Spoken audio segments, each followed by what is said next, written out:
When the right people come together at the right moment, when they care almost as much about winning as they do about each other, they can become the best of the best.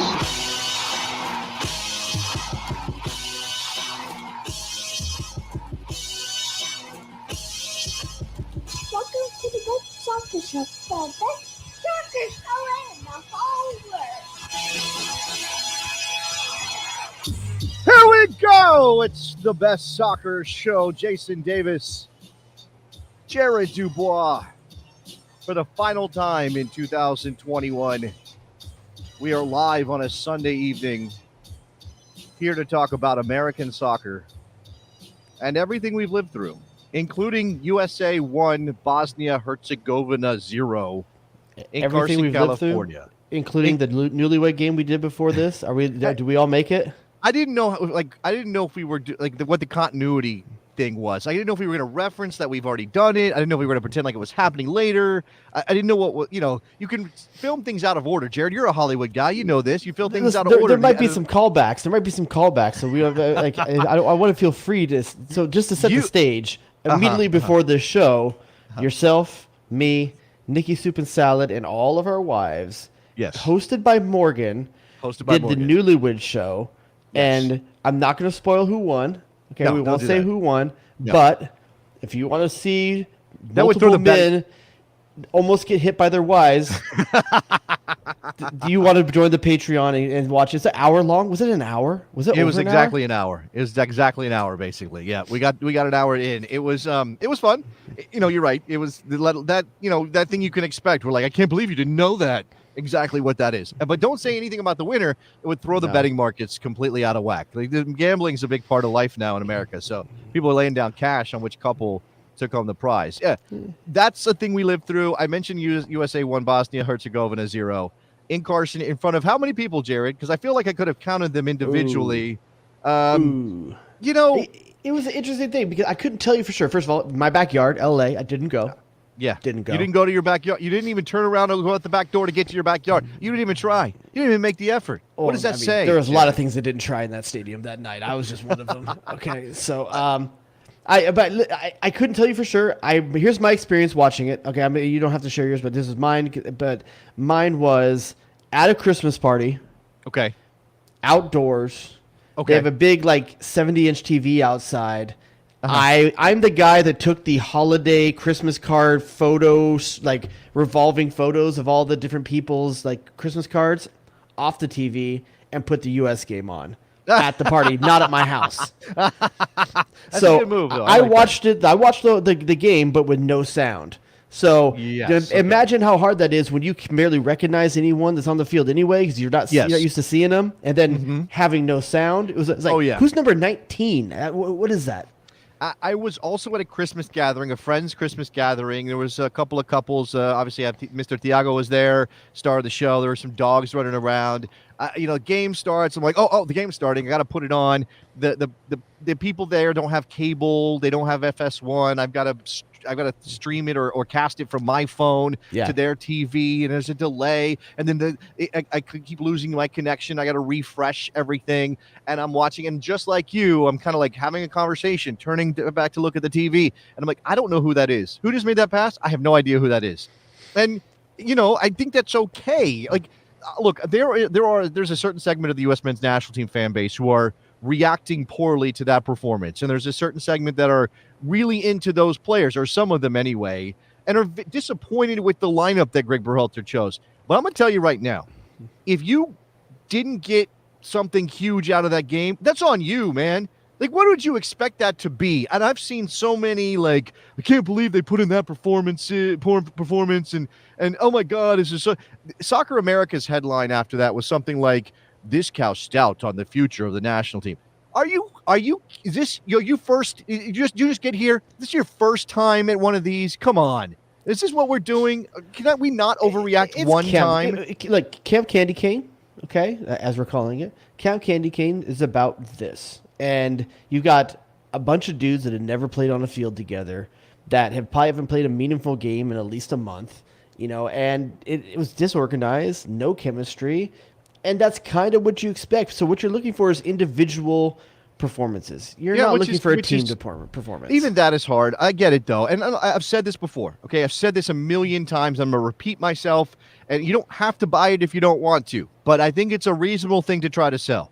This was not about that game in Carson. This month, this was about the camp time. This is about training. This is about running Jordan Morris to see if he can play when they get back to qualifying. This is about seeing where Ricardo Pepi's sharpness is and keeping him in the flow of things, because he's going to go 2 months without a game when they get back to qualifying, right? This is not about this individual 90 minutes with a bunch of guys that, as you said, have never played before. And how many of them were, like, how many guys made their debut? Like, maybe you wanted everybody to be on their debut. I'm gonna tell you, it would have been worse if it was everybody on their debut. Well, what did you expect?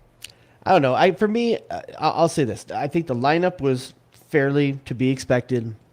If you think about it, I think you and I both wanted to see Caden Clark, Cade Cowell. Those were the sexy pieces Sure. that you're looking to see on the field. And instead, you got Jesus Ferreira and you got Jordan Morris. And if you're thinking about it, it makes sense, right? Those guys are closer to helping the U.S. national team in this cycle than Caden Clark and Caden Cowell. I know a lot of people don't want to hear that, but that's the case. Does it make you? And look, again, I realize we're on an emotional roller coaster with this team and with qualifying. And by the way, this is what I'm talking about. Jackie says camp was a waste of time. No, it absolutely was not a waste of time. No. The game may have been a waste of time, or the game may have been less than you wanted it to be, but that doesn't mean the 3 weeks that he had those guys in camp were a waste. They weren't at all, especially for out-of-season players and for Jonathan Gonzalez, who may choose Mexico still, but I think feels connected to the U.S. in a way that you wouldn't have if you didn't have this camp. Reports for him signing to American flags after the game, you know, like they're and look, if he chooses Mexico after all of that, I'm not gonna hate the kid, but they do have a better chance now of getting him to play for the U.S. than Mexico. I blame Cade Cowell for giving him a wedgie and probably trash canning him. He looks like the type of guy that would do it. Did I tell you recently? I've told you who I think he looks like, right? Have I said that on the show? You've said that Cade Cowell looks like somebody, but I can't remember who it was. The older brother bully guy from Stranger Things that drives the Camaro. Yes, you have said that. Okay, yes. I just want to make sure. I couldn't remember if I said it on the bonus show or not, but yeah. Yeah, the one who dude. ended up as a lifeguard with the whole MILF story. We did talk about this. The Cougar Hunter is, that I guess, mullet was flapping in a USA jersey. I love it. It felt like the 90s again, watching him out there on the field at the Did end. I say Jonathan Gonzalez? I meant Jonathan Gomez. If I butchered that, I apologize. Yeah, it's the Christmas season. Things are tough right now for me. I think, again, I don't think you should pull anything from that game looking ahead to qualifying. But I do think there are concerns about qualifying. I'm not going to pretend otherwise. Now, that game and that victory and that shutout added to some records that the team set, Jared. And it's okay for U.S. Soccer to be like 17 wins in a year, the most ever, or whatever. Shutouts in a year, clean sheets in a year, all of those things. It doesn't mean when they talk about those records, it doesn't mean they're saying, oh, we're great, we're fantastic, we're definitely going to go qualify. They're just pointing out facts, right? Like, I think we also have this thing, like, we're not allowed to say anything good until we qualify.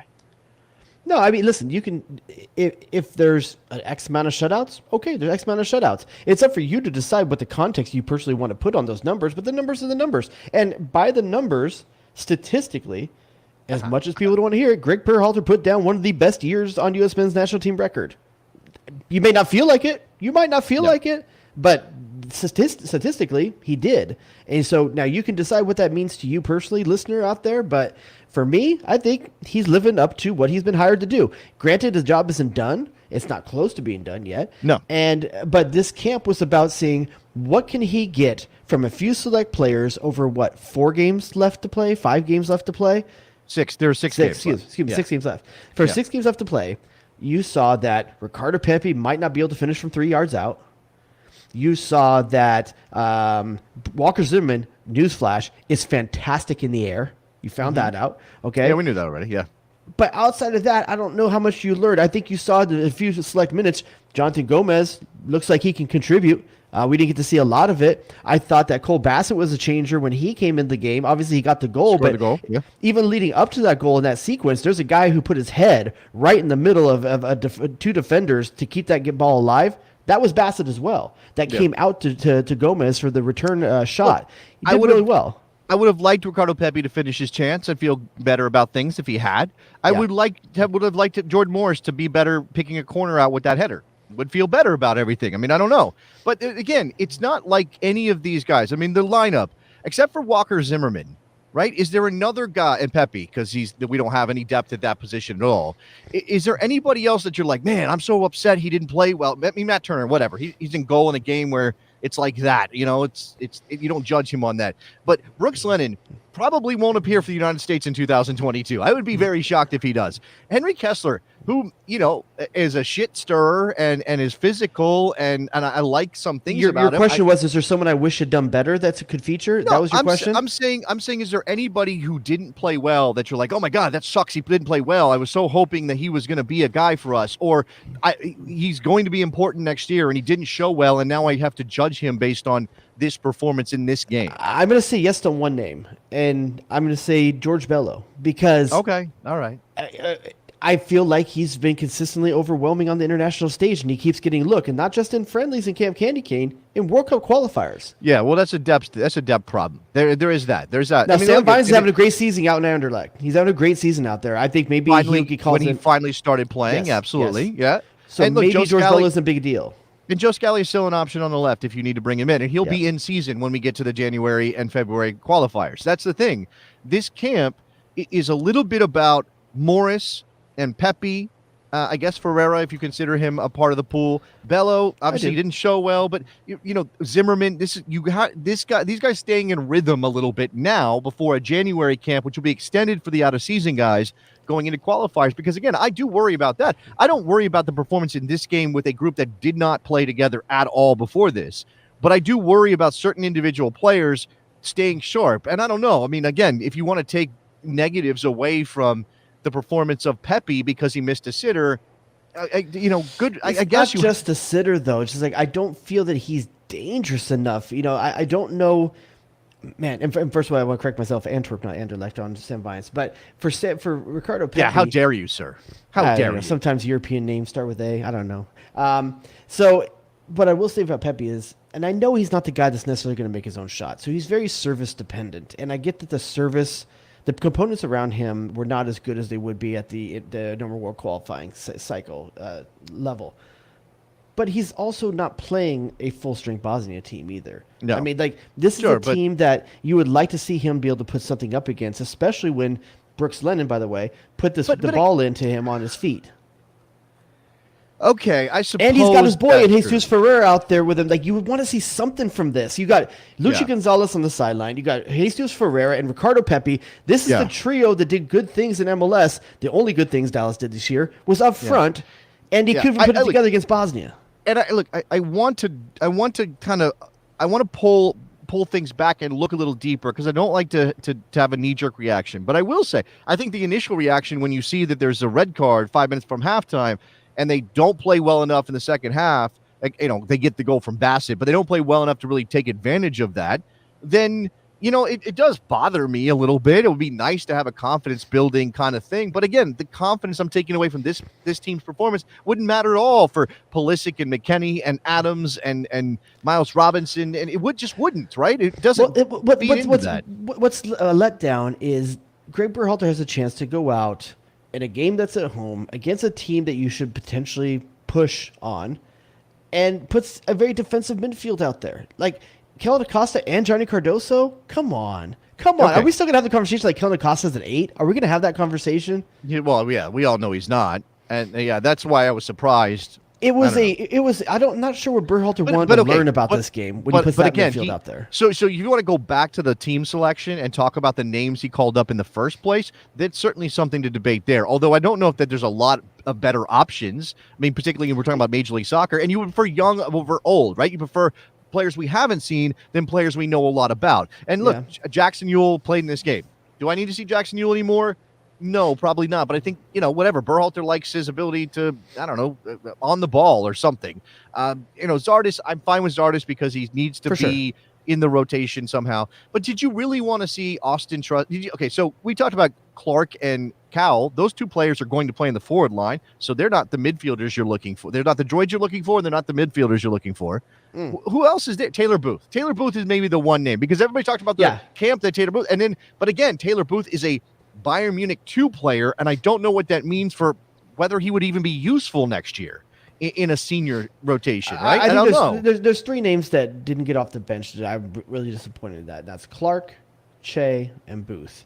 Those are three guys that I thought there was a chance to see some minutes with. Che potentially even starting instead of Kessler. That's maybe one thing or the other. But these guys are so young, like young to the point of not just about. I know we've got a young team, but we've also got a young team established in their clubs. Justin Che established as a professional. No, but hasn't he been called into more World Cup? I'm sorry, more U.S. national team rosters than Henry Kessler so far this year? Justin Che? Yeah. I thought this was his first one. If it's not his first one, then was he in the Gold Cup roster? Justin Che was not on the Gold Cup roster as far as I'm aware. Maybe I'm mistaken. But he's extremely young, and he's just only gotten some minutes for FC Dallas this year as a professional for the first time. And look, I know Ricardo Pepi's Ricardo Pepi was a professional before he broke out for Dallas this year. I don't know, man. Look, I just think that it's individual player specific, it's system specific, this is such a weird oasis in the middle of the storm, that is World Cup qualifying. That's really hard to contextualize it the way that it's hard to go back and forth too when you're used to seeing your star players and you come back and it's like, oh, here's the C team, and you just instantly underwhelmed again after you just had some positive experience with the main team. It's a tough transition, but it's important to have context. It's important to actually to put this in perspective as well. It's not the end of the world. It's not the main team or anything like that, but it just goes back to, does anyone ever feel solid about Berhalter starting 11s? Rarely. It's just never what you think it's going to be. I think he picked it's unfortunate. I think in that Mexico game, he nailed it. We all wanted that team, and we got that team. I think that's 1 for 8. All right. Well, do you want to talk about something? We haven't even talked about MLS Cup. I don't know if you want to go back to that, if you want to transition from this game, which believe Rebels? New York City FC won. Yeah, New York. I know. They had a parade down right down Broadway, right? No, they had a rally at City Hall, and you had to be vaccinated, which I get. Wait, that part. In New York? I thought it was in Connecticut. I mean, that's not. Maybe they should have both. Maybe they should also have one in New Jersey. Explain to me as a West Coaster. Explain to me something. What's this Connecticut, New York thing? Like, why is that a thing? Like, why is Connecticut considered like almost part of New York culturally? Like, everyone lives there that's rich and stuff like that. Like, why is there parade happening in Connecticut instead of New York? Like, why is this like happening like this? I don't understand the connection between these two places. They're just close together geographically. I don't know what you want. What's the drive time from like Connecticut to New York? I mean, I don't know that. I've never made the drive, but as you said, there are people. David Letterman lives in Connecticut. Do a bunch of the players live in Connecticut or something? Why would they have celebrations in Connecticut? Dude, I don't know. I don't know anything about what you're talking about. You're my resident East Coast influence. I don't know anything about this stuff. You got to be there for me. Well, no, but I don't. This Translate. Connecticut thing. The Connecticut thing is new to me. I checked out on MLS after I got done working the game and left Portland, and then they had a gathering at City Hall, and then Morgan's saying it's an hour from the middle of the state. So okay. I mean, it's not crazy far. You have to remember New York City. They don't have anything of their own. They don't have their own stadium. They can't even get their own state to celebrate them. Like, by the way, I don't think you're right about that. What is this Connecticut thing you're talking about? Did you see I thought they were doing preparations for something in Connecticut. You saw a headline from the Nutmeg News, which is like the Onion of soccer, and you thought it was serious? I don't know where what happened. I don't know where I saw it. So the Nutmeg News, which again is like the Onion, but specifically for American soccer, had a Morgan story. said right here in the chat, Connecticut offered to host a parade.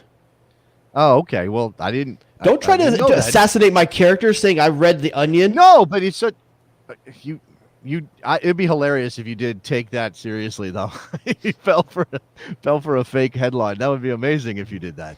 Yeah, we don't have to spend a lot of time on NYCFC and the game and everything, especially since I think they're the better team. I think the best team won MLS Cup that was in the playoffs. I think the team that looked the best over the course of the playoffs won. I think New York's midfield is really, really good. That midfield is so fun to watch. The way they but that's the thing, ball. that the midfield that they used to win the championship wasn't even the midfield 4 months ago. Like they've evolved to this point. Part of that is that Keaton Parks got injured, right? And then they had Alfredo Morales. Like, don't remember when he joined, but I don't think he was there all year long. Yeah, and then you obviously have James Sands, who for a little while was filling in at right back when Tenderholm went down before Tavon Gray took that spot. So they've been through some stuff under Ronnie Dylan. I think it's a little bit like Greg, where you're like, dude, this is the best team. Why aren't you just picking the best team? And he finally figured it out in I time just for the love that playoffs. it's 4 or 5 passes to go the whole length of the field. It's so nice the way it's just like into space. Players that really combine well together. I mean, you see why Castellanos had such a great season. It just with the service that he was getting. Not to say taking anything away from him as a player, still a great player as well, a great finisher. But the midfield, watching them play against Portland, I didn't feel that Portland was ever really in that game. But I think did that you was feel the that way you were Portland there. wanted- Yeah, but I thought, look, that certainly was the narrative, and I was listening to our radio call, and you know that I have a radio show. I'm part of a radio team, like a radio. Oh, it's Wando and the Dave. WNBC. WNBC. So I have to be the Dave. Wando with the Dave on W like 108.5. That's not even a real frequency. You can't go up that high, can you? Can you go to 108? I don't even know if you can. I thought that while NYCFC was playing the way they wanted, I did not think that meant that Portland wasn't playing the way that they wanted, if you know what I'm saying. They just weren't dangerous enough when they got their chances to counter or to turn the ball over. And they did have a couple of them. They just weren't good enough with those opportunities. Portland doesn't care about having the ball. So, of course, NYCFC is going to look better because they do, and they know how to pass it around the field. But I don't know that there were a bunch of times when you were like, oh, I can't believe it's still goalless. NYCFC should have 3 by now. Like, that wasn't the vibe I had from that game. Yeah, but I still don't think Portland in any way looked like they were a better team. I don't. No, but Portland wins a lot of games by not being the better team is my point. Okay. But I'm just saying, I think the team that looked the best over the playoffs won, and that's what I'm saying with NYCFC. Yeah. And I think it's a just victory. Not that Portland would have been unjust, but I feel good for Sean Johnson too. I mean, that's a guy that's for a long time been a little bit snake bit with getting something big on his resume. I always think back to that US 23 qualifying campaign, and like what a letdown that was for him. So I'm really happy to see something good happen for him. And I think part of the question now is for Portland: was this the last ride? Does Chara have another year? Does Valeri have another year? The Chara thing is definitely a question. Valeri's gone. Valeri wasn't a factor. He came in late in that game because they were just out of bullets. But it's still it's a change in the persona of the team. Sure. Blanco is technically a free agent, and they haven't re-signed him yet. Obviously, he came back. Please from the bring injury, him to LA. Please. And he wasn't Baby great Jesus in the game. Your manger 1 week from Christmas. Give me this miracle. You're not allowed to say stuff like that. I man. can't pray to God and wish for things and miracles. I don't know what the rules are, and if you say I don't believe in anything, you have to tell me. I don't suddenly know. deciding to pray, that's a weird one. I mean, look, I'm not the gatekeeper of these things. Like, whatever. Okay, what I was gonna say is that Blanco was injured. They brought him, back into the lineup for that game. He wasn't great. He had a couple of moments where he thought maybe his magic would change the game, but it was just bad timing for Portland on a couple of different things. So we'll see. And when you say is it their last ride, it's mostly about Chara because they've changed some other things up over the course of the years and got back to a final third in 7 years, which is outside of Seattle, ain't nobody doing it better than Portland. I mean, I know that's a weird thing because we don't think of Portland on that level, but that's where they are at. All right, let's go to the phone lines because Dave's been waiting. David from New York's been waiting patiently. David, you're on the Best Soccer Show. Hey, how you doing? Good, man. What you got? I just wanted to quickly touch up on the Bosnia game. So I had no issues with that starter lineup because that's what I expected. That was one of the objectives of the camp for Greg. He said that in a press conference. But once Bosnia went down to 10 men, I think that's when you had to call it a wash and be like, all right, this is not a good environment to keep my players fresh. It's probably time to. Plus, we weren't doing anything anyway in the first half. So I think it was a huge mistake. He never subbed in players like Clark or Booth just to see what they could do. And I know you just said that Costa's not an 8, but I think Berhalter does view him as such, and I think that was the biggest mistake. I think Costa should have started at the 6, and Cardoso should have been the one coming off the bench if needed. Yeah, I think that's fair. I think that's fair, because I see Dave.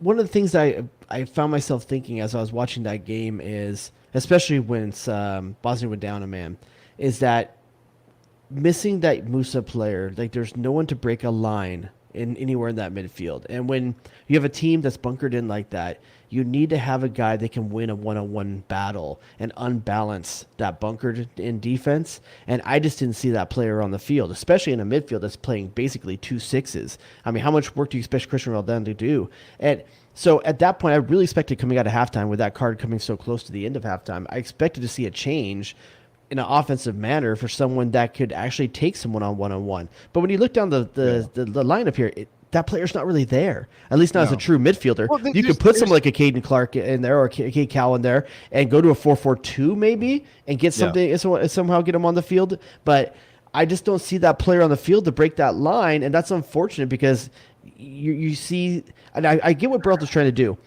Sometime during World Cup qualifying, you may have to break down a defense like this. So he's making them play that scenario out. But you also got to give him the tools to do it. I don't think he did that. Yeah, I think that's true.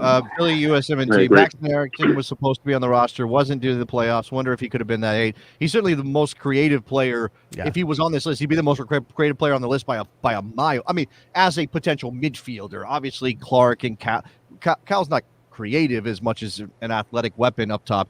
Clark is certainly creative. I don't think it's wrong to think that Caden Clark could have been the guy that you drop into one of those 8 roles and see how he handles it, especially when you have a man advantage. Like, you may toss out the game as some exercise and evaluation, at fully important or fully, I don't know how to describe this. Like, obviously the game changes so drastically when you have a man advantage that it's going to be hard to use that information, but give the kid a chance. Why not throw Caden Clark in there? Because, yeah, you're right. Where is it? It's not Ewell. Bassett, okay, I guess, maybe. I'm really let down by the fact that Paredes got an injury, man. Like, I think seeing him on that right-hand side could have done some interesting things, especially once that lineup went down. In what role was Paredes going to play? He's going to play as a fullback? He's going to play as a... He can play as a fullback, but in that scenario, maybe you bring him up into the midfield and you bring him someplace, like go to a 4-4-2 and put him on the right-hand side. Yeah. And try to find someone that can break a player's ankles. And look, I'm going to tell you, I don't know enough. Taylor Booth seems like the guy. He brought him to camp. Everybody raved about his performance in camp, and then he didn't use him. And I don't want to get so upset about that I start ranting about it. It's a December camp. I do want to get upset. I need to get upset at something. It's a season. Who cares about this? I mean, good for these kids to get the exposure, I guess. Who cares? And again, Taylor Booth doesn't suffer because he didn't play the 90 minutes or the 75 minutes or the 60 minutes against a B-rate or C-rate Bosnia team who went down to 10 men 5 minutes before halftime, right? I don't think that Taylor Booth suddenly isn't in the picture next year. So what does it matter, ultimately? Just a chance to see something different, but I guess that's not Berhalter's objective, and that's just what we want to. Like, as a fan, we got to just be honest, the fact that our fan expectation does not line up with what Berhalter's expectations and plans are for this camp. And that's just unfortunate, and it's hard pill for us all to swallow. What do you got? What else you got, David? Oh, yeah, just so Jared was asking about the Connecticut thing. Yes. From New York, I can just quickly explain it. A lot of people, yeah, it's true. A lot of people that commute to the city actually live in Connecticut. Brian Cashman is a very good example of this. He's the GM of the Yankees, where FC plays. So it actually makes sense, kind of, that they would do something like that. It's a lot of West Coast Connecticut people are fans of the Yankees, Giants, etc. They're not New England fans, so that's it's like a 45-minute commute. Yeah, there is definitely a divide. So, Dave, let me ask you a question. As someone that's in New York, let me ask you a question. As someone that's in New York, how much market penetration or media penetration did this win have, if any? I don't know, but I believe West Connecticut gets NBC4, which is the New York market. David. He doesn't. He's not talking about Connecticut anymore. Okay. He's saying, did the NYCFC victory resonate in New York at all? Well, it would have been bigger in Portland. If Portland had won, I think it would have been more celebrated in Portland than the reaction here in New York. Yeah, Seattle. It doesn't mean it made no dent with certain people, Jared. It just means it doesn't. And it's hard. You got the Brooklyn Nets in first place in the NBA. No, they ain't on that level.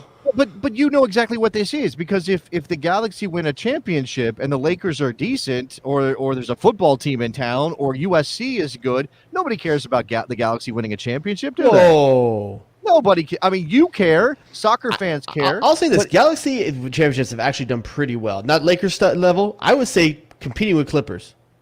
Well, I definitely think it would help if NYCFC had their own stadium and people could go like, For there's sure. a soccer team and a soccer stadium and all of that. And, Have you heard they're dividing this next season up into 3 different stadium locations? I have heard that. That is Good that's Lord. going to be fun for their fans. Wait, and didn't the ownership like commit to something in the like that? Oh yeah, we're gonna take care of it because they're getting heckled by the crowd a little bit during the speech. I don't know. The mayor-elect, not the current mayor, Bill de Blasio, but the mayor-elect vows to consider a new soccer stadium for NYCFC. Eric Adams is the mayor-elect, and he said that his administration will re-engage in discussions to explore the possibility of siting a new soccer stadium to serve as a permanent home for the team. So, look, that's about as far as the mayor That's can like go. what anyway. I tell my kid. We'll see when he wants to do something. Like we'll see. That's exactly what that is. Yeah. Are we going to go to Disneyland this summer? We'll see. Sure, why not? I mean, you could. Dad, can we might have do that pizza anyway. tonight? We'll see, kid. We'll see. All right, David. You got anything else, man? No, that's it. I'm going with that. Appreciate it. Here goes David from New York. Good information and some thoughts on the U.S. men's national team. I hope they get a stadium.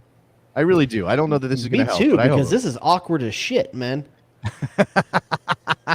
It's like we won. Congratulations, NYCFC. Look, this is fans. like Now- you went to the bar. There's an amazingly attractive woman that said yes to coming back to your place, but your place is at your parents' house. Wow. That's wow. Okay, I was gonna go. Damn, dog.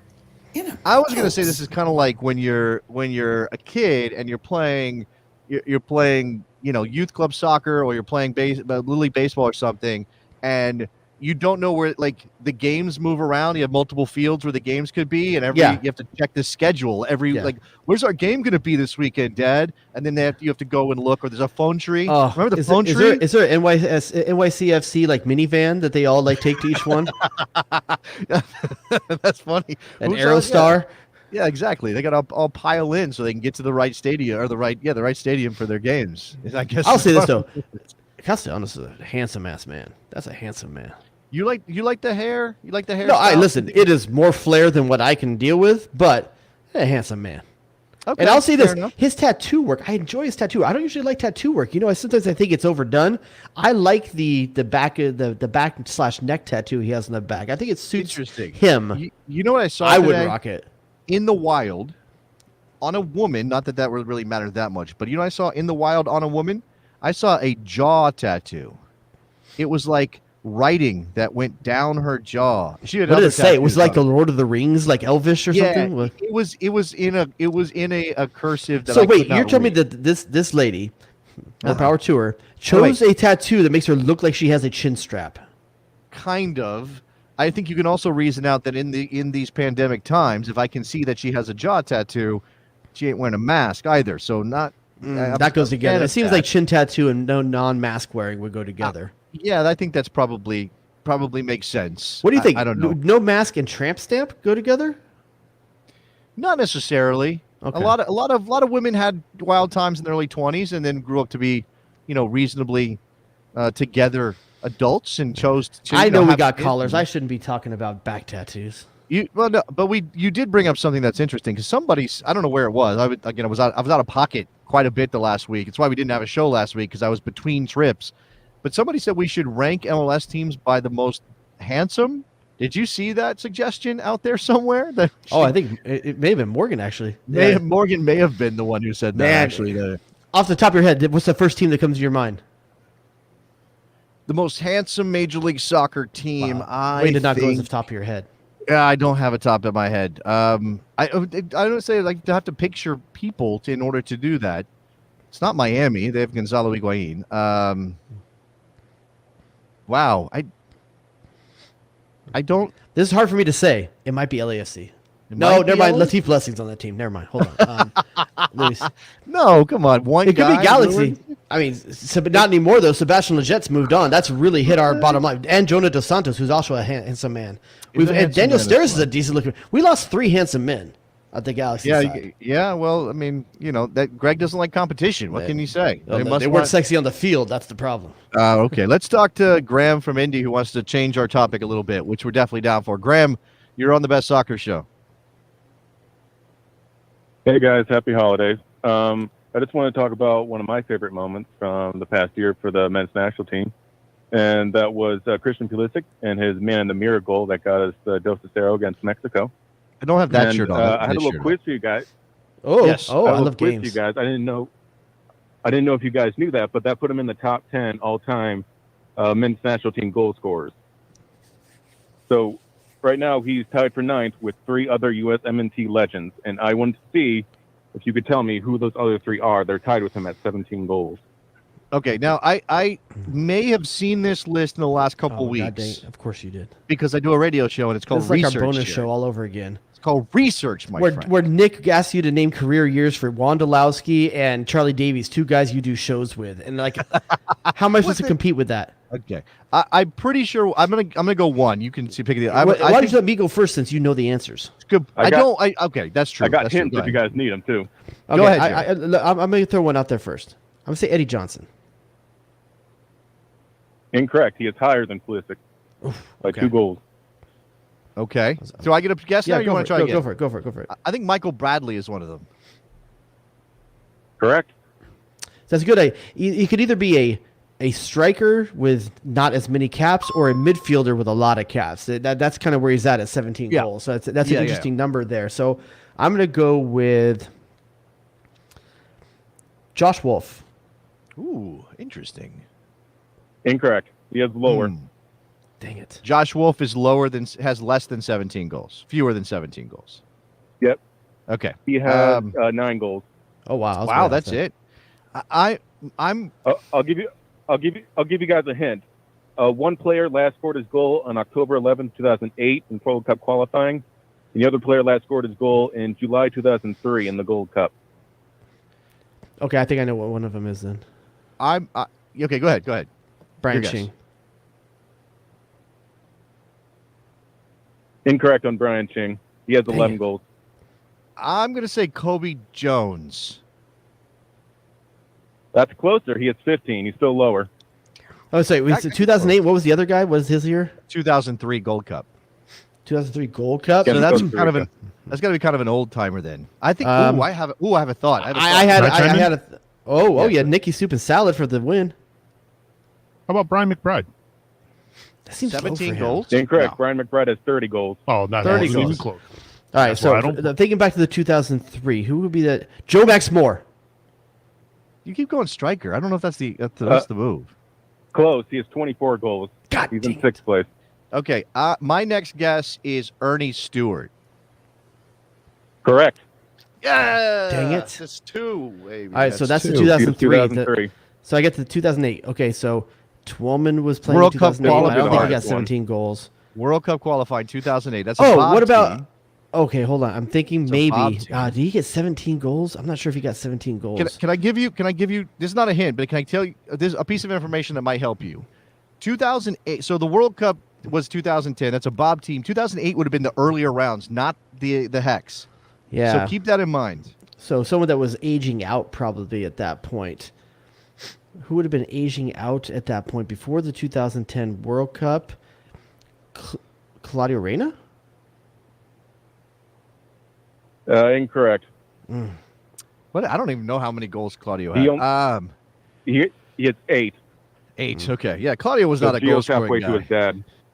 Yeah, Let's but 17 see. for a long career isn't that many for a midfielder. That's true, but Claudio was like classically not a goal, like not even like a occasional threat. I'm gonna say, 2008 World Cup qualifying. but he played past that. It was 2 goals against Cuba. Man, Oh, damn son. Can I throw one out there? Yeah, go ahead. Cunningham. Jeff Cunningham? Wait, he played for Jamaica? He didn't play for the U.S. He Did played he? for Jamaica. Never mind. No, he played for the U.S. Did he? Okay, yeah. Well, he could have played for somebody else. Is that But- Graham? How close is he? Incorrect. Jeff Cunningham, I think he had 1 goal. One goal. That's it. Yeah, For Jeff that didn't prolific do of a much. striker in MLS, wow. Yeah. He had a Jason Christ kind of career. Yeah. Like, good MLS striker, didn't do anything. He had with the 14 national. caps, so Yeah. Man, this is kind of just pulling names out of a hat. So, Yeah. 2008 World Cup qualifier. Oh, what about Wow. Clint Mathis? I'll be very impressed if you guys got this one. Yeah, so this is a deep cut. Then he's giving us a hint that this is a deep cut. Not But Clint let's Mathis. 17 goals. He had to at least be like noteworthy on some level. That's why I'm saying Clint Mathis. 2008. My Who? my Go ahead. final hint. My Yeah. final hint will be his final cap was in 2017. Oh, so he didn't score between 2008 and 2017? And a 17 That's right. goal? Oh, Carlos Bocanegra. Oh. Nope, he has 14 goals. Okay, but And but his final center cap back was 2012. center back sounds like a possibility here now. Oh, you would have so many goals. Or a guy that converted No. from striker Here, to you know someplace what? other. I'm just going to pick it. Let's go with no name here. It says DeMarcus Beasley. Correct. Oh, there it is. dang it. I'm not taking credit for that. No name got that one. That's a good pull. Like, he played as a winger, but not as a goal scoring winger. And then he plays as And a by the defender. end, he was playing a defender, yeah. Right, which is why he didn't score a goal for 8 years or whatever that's 9 years. He did the Chris Yeah. Albright career. Graham, that was a good one. I like that. Thank you very much for calling in. Appreciate it. Thank you guys. It goes Graham from Yeah, Indy. we That's need a more good callers coming in with games. impromptu game. Well, I mean, Yeah. but approve him with Nick in the waiting room, please. yeah, right. You have to clear all of your... I don't want to play like guess the player's shoe size, you know? No. All right. So speaking of Pulisic and speaking of Americans who are playing their soccer outside of these United States of America, there was a striker who had a really, really good weekend. Jared Jordan Peacock heard. scored 4 goals. Now, I admit that I have not an anti-PFOC bias necessarily, but I don't know that I rate those 4 goals the same as I rate. It's hard because rate he's some other playing in goals. Switzerland, dude. Like it's Yeah. I mean, if he was Yeah. playing if he's scoring against Manchester United, which he has, then that's something, Yes. you know. Right. But more power. Like, what more can he do in his situation? Score 4 goals in Switzerland. That gets your name talked about. Greg Berhalter guaranteed is thinking about Jordan Peacock coming out of this week, and I couldn't tell you if he was doing that beforehand. Yeah, I think that's probably fair. He's not although- thinking about Josh Sargent. No, he's definitely not doing that. However, I think that the Ferreira thing is kind of a tell, right? Like, he is working hard to go away from someone like PFOC by making the effort to bring in what is ultimately a false 9 or a forward who drops off. Oh, Christian right? Pulisic's position. Yeah, that's the other thing about Pulisic right now. The dude is getting jerked around again, and man, I don't know. I saw an opinion this morning on Twitter, and I liked it. I can't remember from whom, but a Chelsea fan, a guy I know, and it was like, how can you possibly assess Christian Pulisic's play right now when he's playing a different It's tough. position every time out?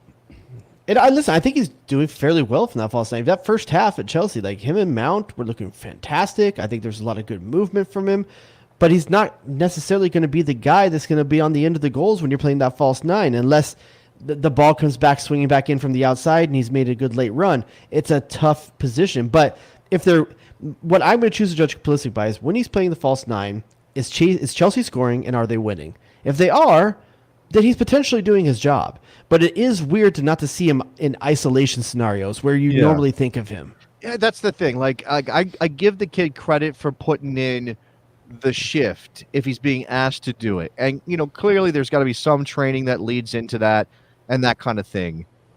But, man, head up, ball at his feet with the defender between him and goal. That's what I want. Like, I don't want Christian Pulisic to have to be pulling center backs out of position, dragging guys out. And I certainly don't want him playing back to goal because the kid goes down when the wind blows hard. Right? I mean, how many times can he? So basically, now he's third choice ground? striker behind Lukaku and Werner. That's what we're talking about. I mean, and look, Chelsea. Does he need to go to Barcelona? If that offer is out there, does he need to go to Barcelona? Is that a better? Let me just say it this way: is that a better situation for him, Barcelona, right now, where Barcelona's going? I mean, dude, you're asking me like, is I don't know. Is I don't it better know. to be a potential starter at Barcelona right now than the one of the main featured substitutes on Marginally a better. Champions League winning team.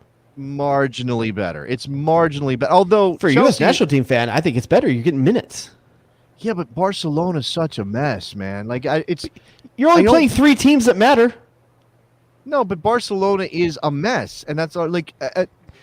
No, obviously Christian Pulisic is more established and more respected than Serginho Dest, but Dest is seeing what it's like to play for a team in turmoil because he ain't he's not or looking for scapegoats, right? And how many times have we thought of Christian Pulisic as kind of being made a scapegoat at Chelsea already in the limited time that he's been there? Like it's just the main thing he's been guilty of is getting injured. I mean, so look, of course, Nate says. Well, of course, it's better to be at Barcelona. Give them 2 more years. Okay, but 2 years of what exactly? That's what I'm saying. And they're not.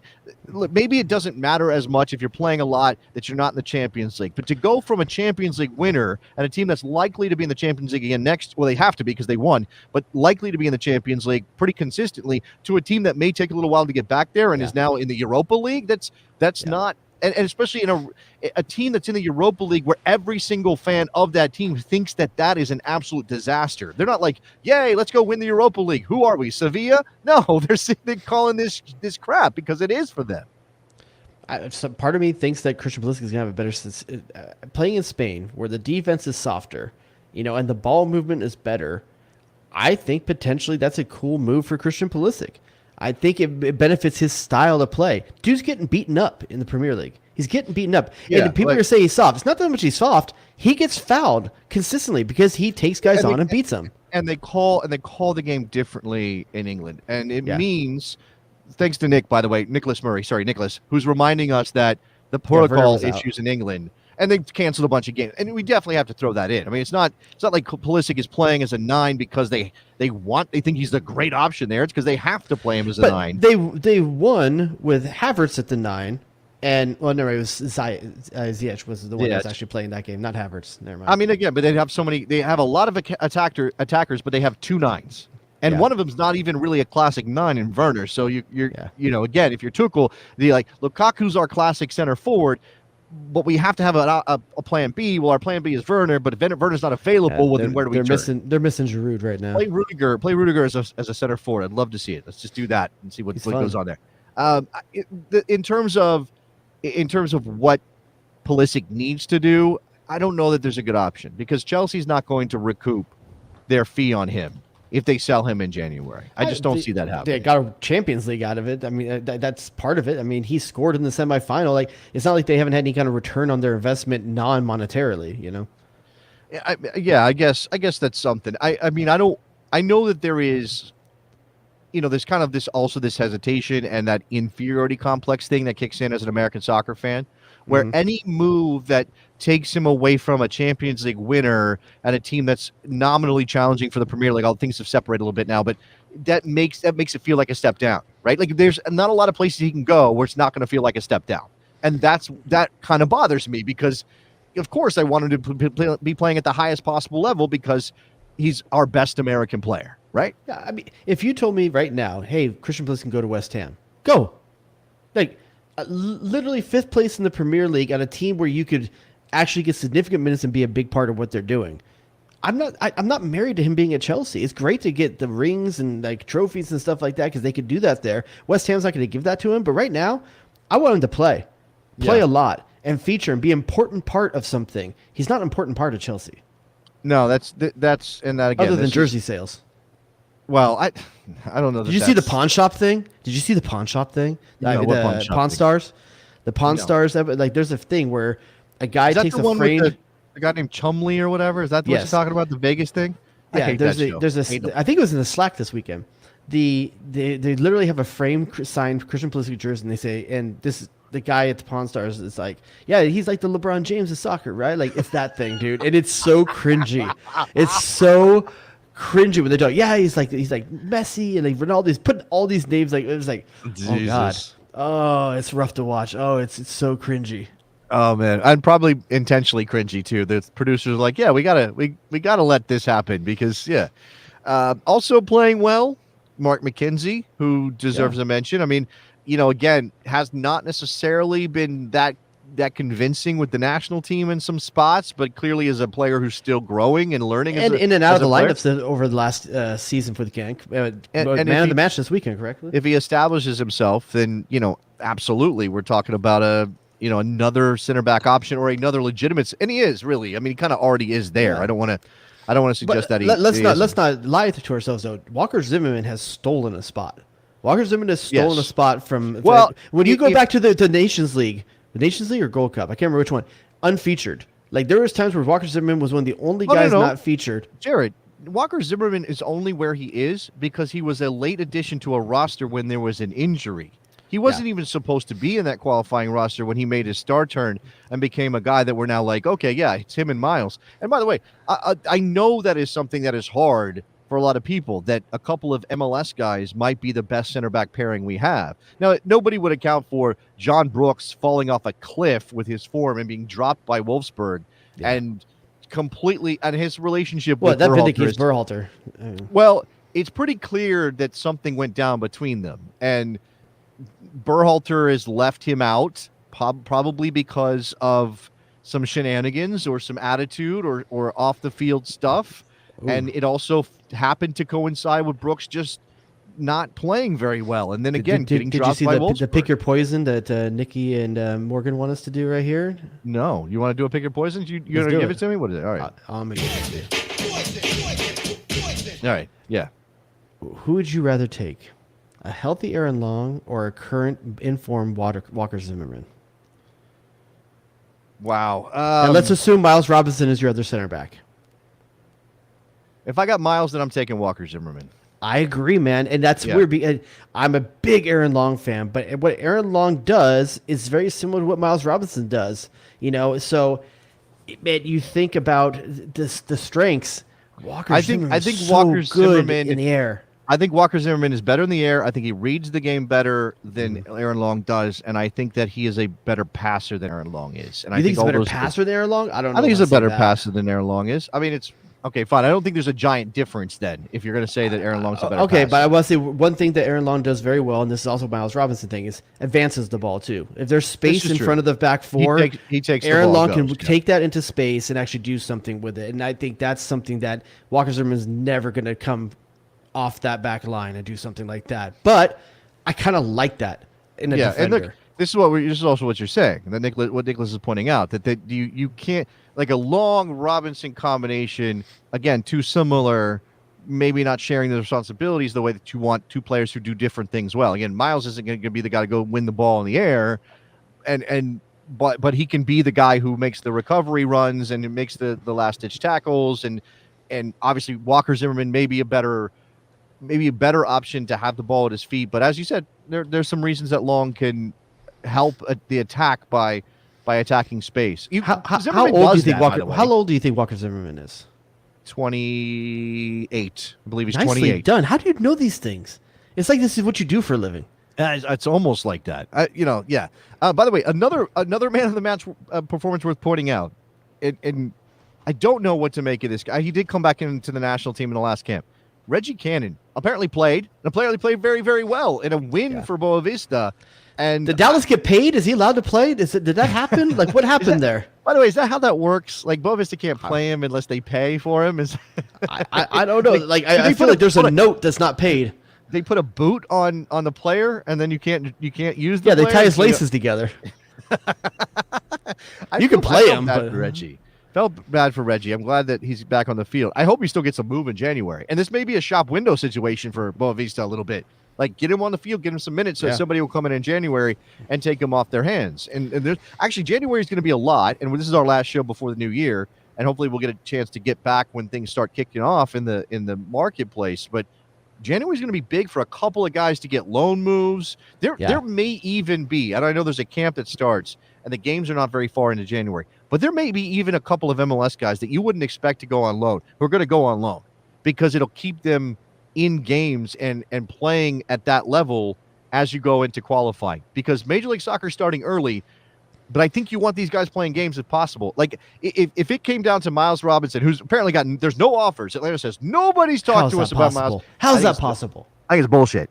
If there was a middle middle tier championship team who said we'll take Miles Robinson for 6 months, you say yes, please, right? I mean, Miles has to make the choice, but you have to do that, right? Yes. I mean, I just don't understand how, if they're being honest, how there would not be offers for him with the season that he's had. For me, I would have voted for him for U.S. Player of the Year before Pulisic. You know, like I would agree with that. Yeah, I would agree with that. Which, do you think it was the fan vote that pushed it in Pulisic? I didn't look at the breakdown. It's always the fan vote that ruins everything. No, but this is the first year that they've used a fan vote, and I think it was 15%. No, I'm saying in all voting competitions, or like Player of the Year, Right. MVPs, All Stars, it's always the fan vote that screws everything up. The fans don't know shit. I'm sorry, y'all. I'm sorry, y'all. Well, that's nice. That's a really nice thing to say. Not our fans. Not our fans. Our fans know exactly what's going on. And look, again, Pulisic had some great moments, but he wasn't consistently the best player over the course of the year for the U.S. No, I mean, national injured for half of it, for God's sakes. You know, like, I don't know. For me, Adams would have been above. Miles Robinson would have been above. There's a couple guys you can make the case for before. I mean, I know Weston gets dinged because of his behavioral issues, but he otherwise did a really good year. Yeah, but here's the thing. But what people conflate is, oh, he won a Champions League. That has nothing to do with the men's national team. Right. Did he have the right. best professional season? Absolutely, he had the best professional season of any American player. But that's not what this voting is supposed to be about. I think that's probably right, but it's hard for people to separate that. It's just like it's similar to, and Ricardo Pepi won Young Player of the Year. That's fine. I think that's fine and deserved. I really don't have an issue with that. He also won Young Player of the Year in Major League Soccer, and the Canadians were mad. They were upset. They were like, Tejan Buchanan got robbed. The only reason that Ricardo Pepi won this is because he scored goals for the national team, and those shouldn't count. I don't know, man. I'm telling you, people vote the way people vote. Like, what are you gonna do?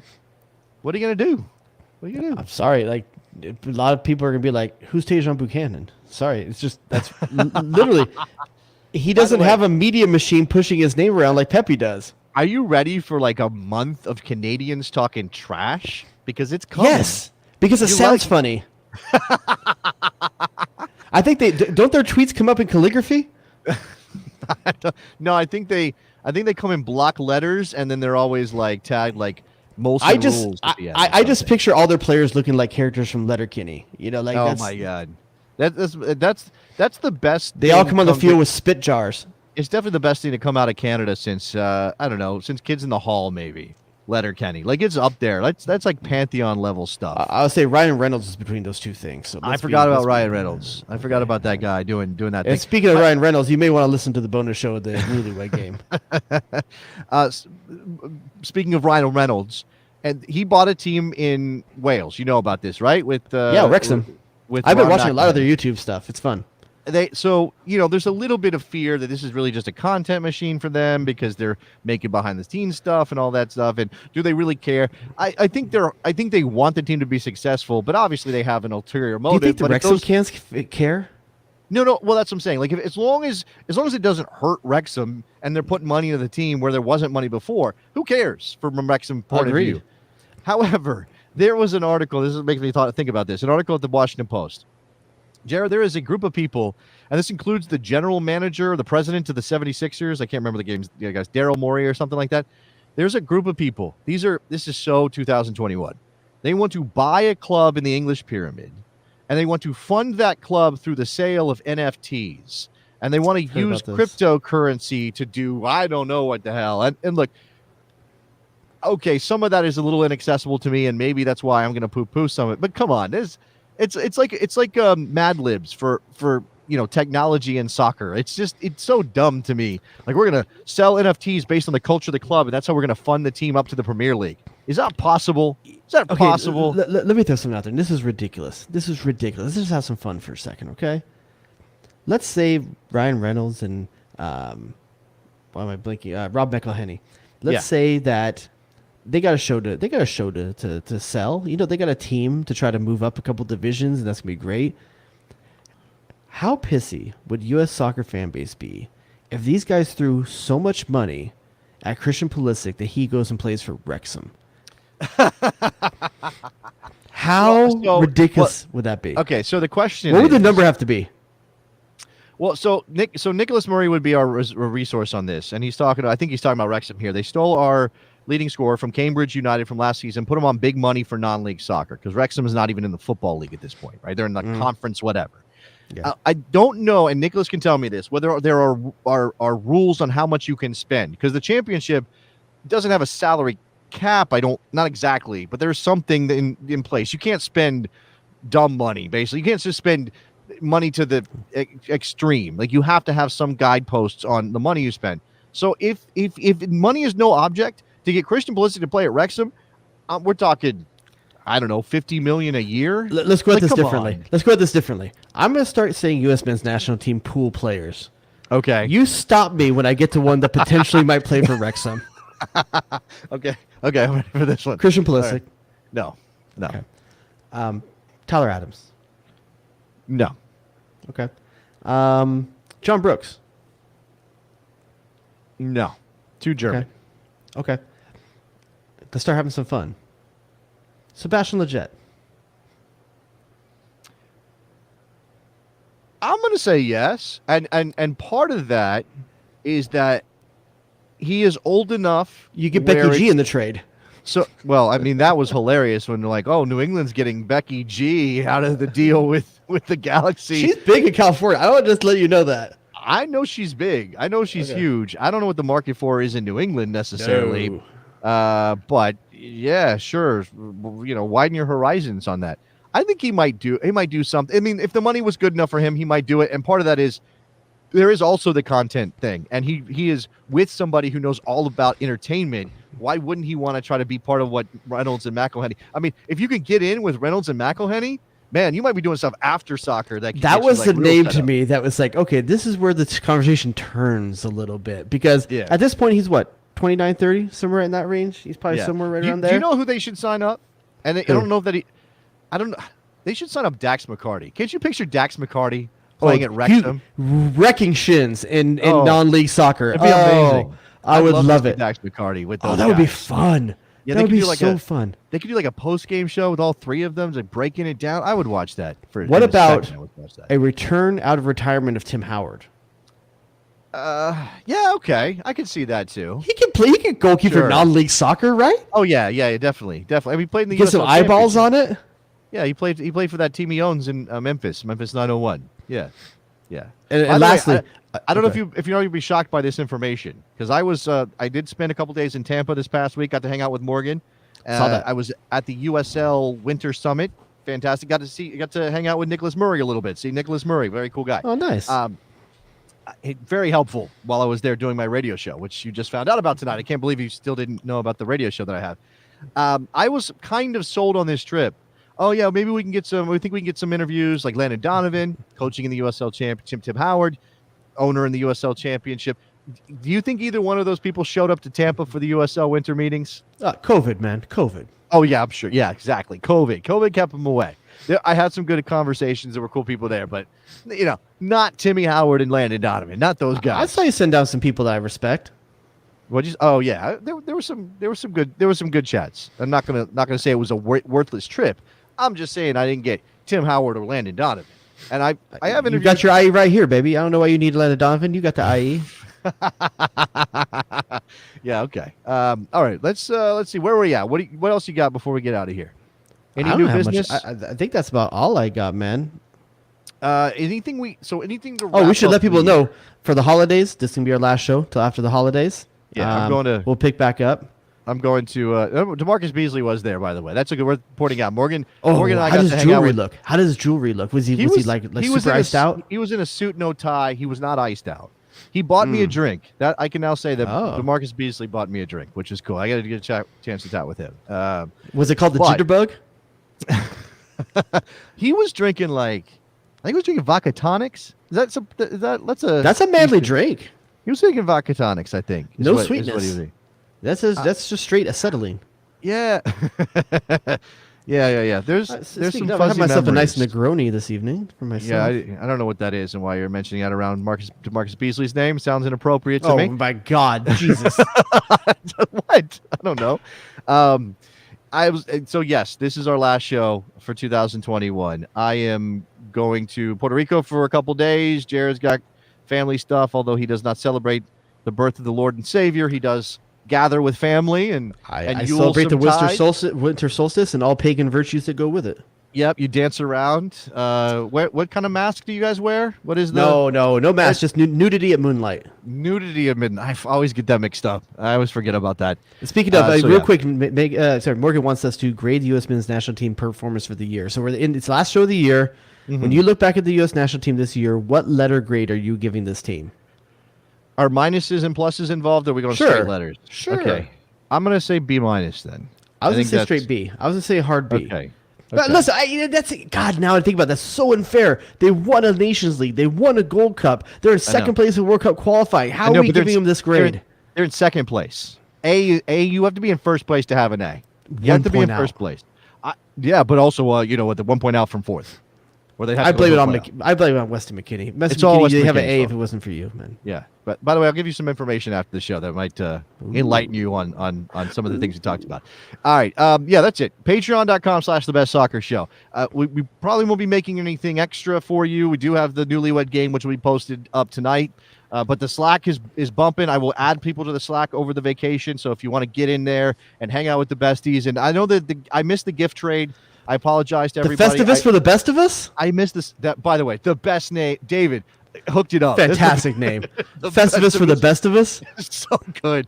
I did not get involved in the gift exchange. I was well, so you busy. guys saw what I got my person. It's a good gift. And by the way, it was 2, and then they told me they couldn't pull through on it, so now it's only 1. So unfortunately, but still, the same gift is going. So my Secret Santa, I'll tell you guys after the break who they were and what they got. But love that we have a community that wanted to give gifts to each other. I love you guys. A great year. I'm looking forward to the next year and picking up World Cup qualifying and securing the World Cup berth. But we're about to hit a World. But when the next time that we talk to each other, it will be a World Cup year. Now we have to wait a long time because it's November, but it's going to be a World Cup year. It'll be a World Cup year with air conditioning. Yes, that too. Sure, that matters. That's very important. Yeah. All right, patreon.com/thebestsoccershow. Ratings and reviews. I don't believe, did we? All right, Mr. We haven't had him on the main show tonight. I've heard so much from him from the Sausage King of Chicago. The Newlywed Game. Well, he did weigh in on the guests on the player with 17 goals. Oh, that's right. He jumped in with the wrong answer. That's why I was trying to give you an out. You weren't here. What are you talking about? You didn't get something wrong. All right, Nikki, what you got? First of all, happy holidays to you and Jared and all the besties for listening. Happy holidays to everybody who's gone out and left a rating and review of the show on Apple Podcasts. We thank you so much for doing that. The last review that we've got was on December 6th from Safety2. It says, I've been a fan of the Best Soccer Show since it started. So glad it's back. Jason and Jared are informative and funny. The banter between them is awesome. I especially like the U.S. national team live pre- and post-game shows. I want to hear more Howard Stern sound drops. WNBC. Thank you for the review. All right, perfect. Thank you to Safety2. I don't know what happened to Safety1, but we will take it. Great. Happy holidays to everyone. Happy holidays. Thank you, Nick. Let's all just give Nick a round of applause. Incredible performance in 2021. He gets an A+. Men's national team, to be honest, Nikki soup and sausage, soup and salad, soup and sushi, all of that. And Nick stars in the Newlywed Game. Oh, yeah. He's the star of the show. Actually, my favorite thing is watching you and Kayla. The faces and stuff. So I love what we found out. Now, you guys, I'm not going to spoil too much, guys, but what we found out is that Jason treats me exactly like he speaks to his wife. Like I am his work wife. That's what I've realized. And I'm insulted by it. I think it's everybody. I think that's just how I am with everybody. Yeah. I don't see you like this with Nick. Unless they're talking about audio stuff. Well, one thing we will have to revisit in 2022 is Jason needs to pay up. He's got to do it. Got to pay up. We'll figure out how. Pay up or if I find another way to do it. I don't know. Yeah. Ass grass or gas. One of the you should have brought it up on the Newlywed Game, to be honest with you, because it's not me that's holding out. I'm telling you, it's not me. It's not me. I would have loved to see Caleb weigh in. Let me just say that if I want to get all of the benefits of marriage, I have to have the beard. I'm telling you. So I'm not kidding about it. That's not a joke. That's a real thing. You saw the way we interacted. You see the faces she makes? Oh, yes. If I shaved the beard, I would get that face every time I made any move whatsoever. Like, what are you doing? No. wait 3 weeks or whatever it takes. To Come back to me when you're a man. What else am I missing? Is that it? Reviews and Patreon and YouTube subscriptions or bells or whatever. Do all that. Follow us on Twitter. Instagram at the Best Soccer Show and Yes, Twitter we at also- Bestie Soccer. We should also acknowledge Morgan. Late in the year addition to the show on a transfer, but a fantastic addition. Incredible stuff. We Morgan's would done. add her video right now, but she's been walking around her house doing chores the entire time. Like, This is not an on-air situation. Only in the newlywed game, in her blazer, which was brilliant. oh, I wish she had one of those thin microphones. She did you make know? a joke about getting one of mentioned those, but Oh, she did? I couldn't hear it. probably available on eBay for like $300, and that's.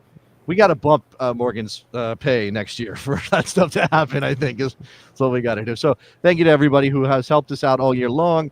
Happy holidays and everything to all the besties and everybody who's listened to the program. Just the last thing I'll say is if you do like the show, if you want to leave a review, that's great. iTunes or anywhere for that matter. But tell people. You all have soccer fan friends. You maybe even know people who used to listen to the show who still don't know we're back. And if you bring it up, or you tell your friends, or if you're out for a gathering, national team stuff or anything else, tell people about the Best Soccer Show, because that's how people know. We don't have billboards and there's no ads running in other podcasts, Jared. Like we're not what I hear ads for all the time. Manscaped. We're not Manscaped. I need a lawnmower, man. Someone give me a Manscaped thing so I can get a lawnmower. Yeah, that's or weed backer. I think that's their other thing. Oh, I'm doing ad reads for him right now. Pay us for that. All right, that's gonna do. I'm sprinkling Miracle Grow, just waiting for the sponsorship. Before Jared says something he's gonna regret. Thank you so much for everything, guys. We'll talk to you guys in 2022. Bye.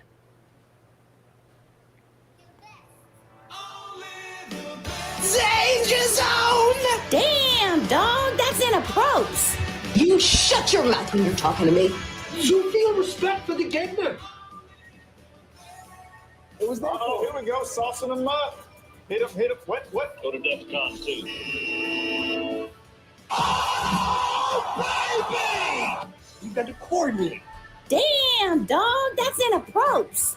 Oh, it's incredible!